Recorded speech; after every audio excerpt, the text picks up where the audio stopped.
O livro do Apocalipse é, para muitos, o livro mais misterioso da Bíblia.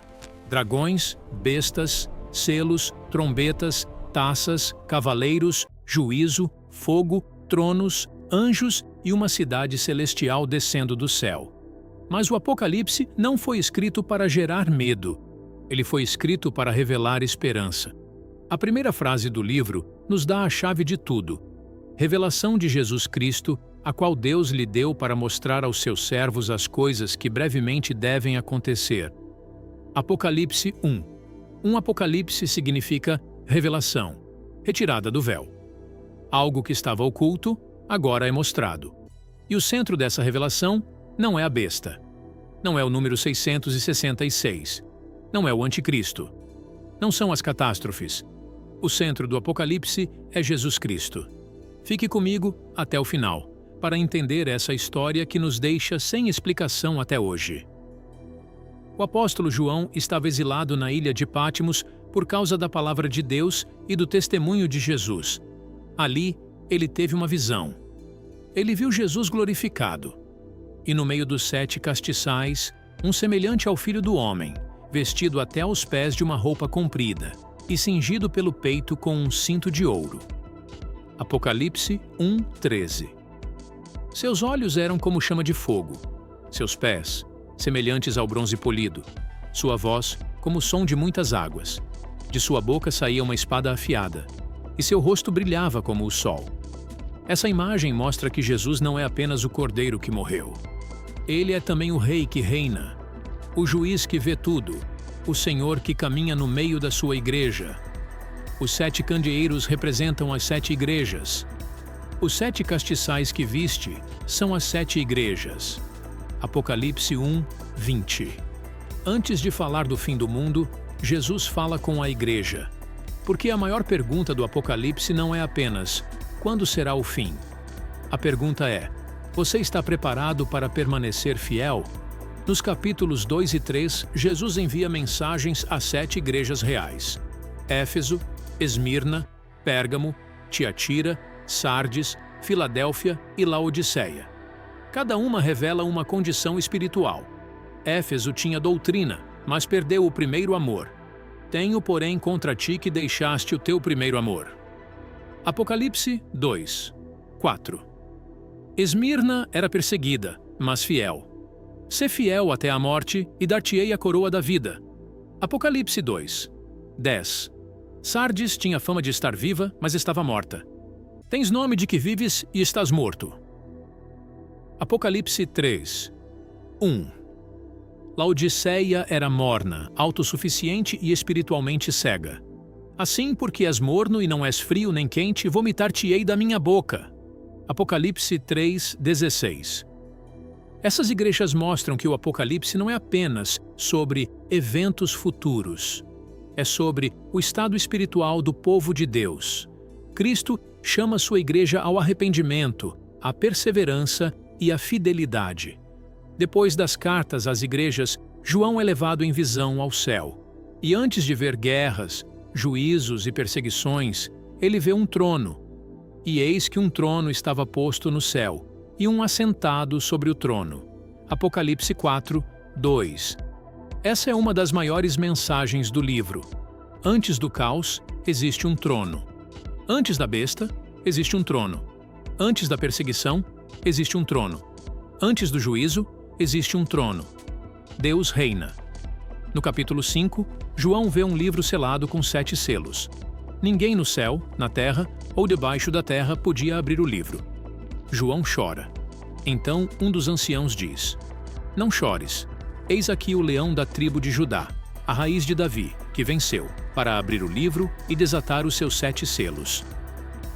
Apocalipse 5:5. João ouve falar de um leão, mas quando olha, vê um cordeiro. E olhei, e eis que estava no meio do trono um cordeiro, como havendo sido morto. Apocalipse 5:6.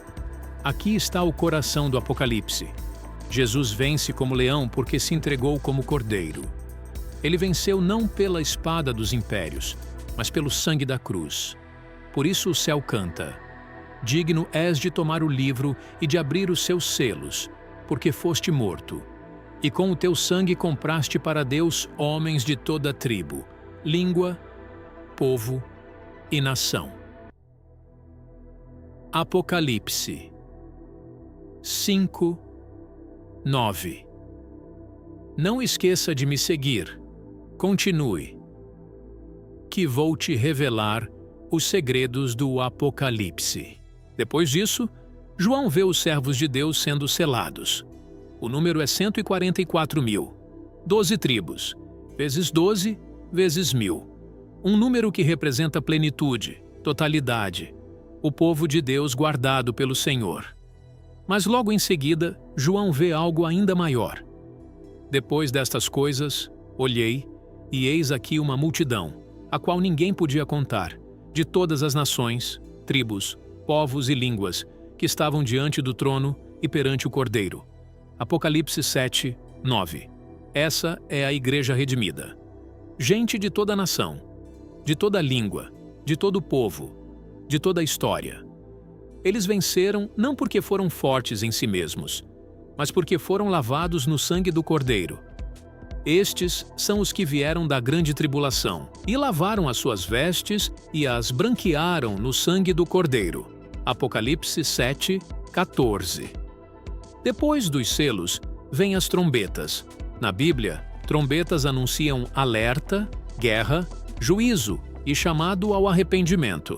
As trombetas do Apocalipse lembram as pragas do Egito. A terra é ferida, o mar é ferido, as águas são feridas, os astros são escurecidos. Mas os juízos ainda são parciais. Frequentemente atingem 1/3. Isso mostra que Deus está advertindo o mundo antes do juízo final. Mesmo assim, muitos não se arrependem. E os outros homens, que não foram mortos por estas pragas, não se arrependeram das obras das suas mãos. Apocalipse 9, 20. Essa é uma das mensagens mais sérias do livro. O sofrimento por si só não transforma o coração. Só a graça de Deus conduz ao verdadeiro arrependimento. No capítulo 12, o Apocalipse revela o conflito por trás da história. João vê uma mulher vestida de sol, com a lua debaixo dos pés e uma coroa de 12 estrelas. E viu-se um grande sinal no céu. Uma mulher vestida do sol, tendo a lua debaixo dos seus pés, e uma coroa de 12 estrelas sobre a sua cabeça. Apocalipse 12, 1. Essa mulher representa o povo de Deus, ligado à promessa messiânica. Dela nasce o filho que regerá as nações com cetro de ferro. Esse filho é Cristo. Mas diante da mulher aparece um grande dragão vermelho. E foi precipitado, o grande dragão, a antiga serpente, chamada o Diabo e Satanás, que engana todo o mundo. Apocalipse 12, 9. O dragão tenta destruir o filho, mas Cristo é exaltado ao trono de Deus. Então Satanás volta sua fúria contra a mulher, isto é, contra o povo de Deus. Mas o céu declara: eles o venceram pelo sangue do Cordeiro e pela palavra do seu testemunho, e não amaram as suas vidas até a morte. Apocalipse 12, 11. A vitória dos santos não está em força humana. Está no sangue do Cordeiro, na fidelidade do testemunho e na coragem de seguir Cristo até o fim. No capítulo 13, João vê uma besta subindo do mar. Ela recebe a autoridade do dragão e domina povos, línguas e nações. E deu-lhe o dragão o seu poder, e o seu trono, e grande poderio. Apocalipse 13, 2. A besta representa o poder político anticristão, sistemas, impérios e governos que se levantam contra Deus, exigem lealdade absoluta e perseguem os santos. Depois surge outra besta da terra. Ela parece cordeiro, mas fala como dragão. E vi subir da terra outra besta, e tinha 2 chifres semelhantes aos de um cordeiro, e falava como o dragão. Estericis, Neanzis. Essa segunda besta é chamada depois de falso profeta. Ela representa o engano religioso, ideológico e cultural que leva o mundo a adorar a primeira besta. O capítulo também fala da marca da besta e do número 666. Aqui a sabedoria. Aquele que tem entendimento, calcule o número da besta, porque é número de homem, e o seu número é 666. Apocalipse 13, 18. O número 6, na linguagem simbólica bíblica, fica aquém do 7, que representa plenitude. 666 mostra a humanidade tentando ser Deus, mas sempre ficando aquém da glória de Deus. A marca na mão e na testa aponta para a lealdade, pensamento e ação. A grande questão não é apenas uma marca externa. A grande questão é a quem você pertence: ao Cordeiro ou à besta? À Nova Jerusalém ou à Babilônia? A Cristo ou ao sistema que rejeita Cristo? Depois das trombetas, vêm as taças da ira de Deus. As trombetas advertiam. As taças consumam. Ide e derramai sobre a terra as 7 taças da ira de Deus. Apocalipse 16, 1. Esses juízos mostram que Deus não ignorará para sempre a maldade, a idolatria, a violência e a rebelião humana. Então aparece Babilônia. Babilônia é descrita como uma grande prostituta, símbolo do sistema mundial rebelde contra Deus. Ela representa sedução, luxo, idolatria, corrupção, perseguição aos santos e comércio de almas humanas. Mas o céu anuncia: caiu a grande Babilônia. Apocalipse 18, 2. Tudo que foi construído sobre orgulho, exploração e pecado cairá. Por isso Deus diz: sai dela, povo meu, para que não sejas participante dos seus pecados. Apocalipse 18, 4. Essa é uma chamada para a igreja de todas as épocas. Não viva pelos valores de Babilônia. Não adore o poder. Não venda sua alma ao sistema. Não troque Cristo por conforto, riqueza ou aprovação humana. No capítulo 19, o céu se abre. João vê Cristo vindo em glória. E viu o céu aberto, e eis um cavalo branco, e o que estava assentado sobre ele chama-se Fiel e Verdadeiro, e julga e peleja com justiça. Apocalipse 19, 11. Ele é chamado de Verbo de Deus, Rei dos Reis, Senhor dos Senhores. E no vestido e na sua coxa tem escrito este nome: Rei dos Reis e Senhor dos Senhores. Apocalipse 19, 16. A besta e o falso profeta são derrotados. O mal que parecia invencível cai diante de Cristo. O Apocalipse não termina com Satanás reinando, não termina com a besta dominando, não termina com Babilônia triunfando, termina com Cristo vencendo. Apocalipse 20 fala do milênio, período em que Cristo reina e Satanás é limitado. Cristãos interpretam esse milênio de formas diferentes. Alguns entendem como um reino futuro literal. Outros entendem como o reinado atual de Cristo até sua volta. Mas a mensagem central é clara: Cristo reina. Satanás é limitado. Os santos serão vindicados, e o mal terá fim. Depois, vem o juízo do grande trono branco. E vi um grande trono branco, e o que estava assentado sobre ele. Apocalipse 20, 11. Os mortos, grandes e pequenos, estão diante de Deus. Livros são abertos. E outro livro é aberto, o livro da vida. E aquele que não foi achado escrito no livro da vida foi lançado no lago de fogo. Apocalipse 20, 15. Esse é o juízo final. Nada ficará oculto. Nenhuma injustiça ficará sem resposta. Nenhum mal permanecerá impune. Mas para os que pertencem ao Cordeiro, o juízo não é terror. É vindicação. Então, chega uma das cenas mais belas de toda a Bíblia. E vi um novo céu e uma nova terra, porque já o primeiro céu e a primeira terra passaram. Apocalipse 21. João vê a nova Jerusalém descendo do céu, preparada como uma noiva adornada para o seu esposo. E uma voz proclama: Eis aqui o tabernáculo de Deus com os homens, pois com eles habitará. Apocalipse 21, 3. Esse é o destino final dos redimidos, Deus habitando com seu povo.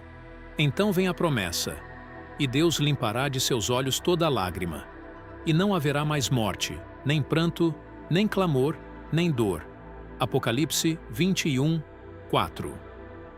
Não haverá mais morte, não haverá mais luto, não haverá mais dor, não haverá mais separação, não haverá mais maldição. No capítulo 22, aparece o rio da vida e a árvore da vida. O que foi perdido no Éden é restaurado na Nova Jerusalém. A Bíblia começa com um jardim, termina com uma cidade-jardim, começa com a criação, termina com a nova criação, começa com a entrada do pecado, termina com a destruição da morte, e os servos de Deus verão o seu rosto. E verão o seu rosto, e nas suas testas estará o seu nome. Apocalipse 22, 4. Essa é a maior recompensa da eternidade, ver Deus. O Apocalipse não é um livro para alimentar medo, é um livro para fortalecer a fé.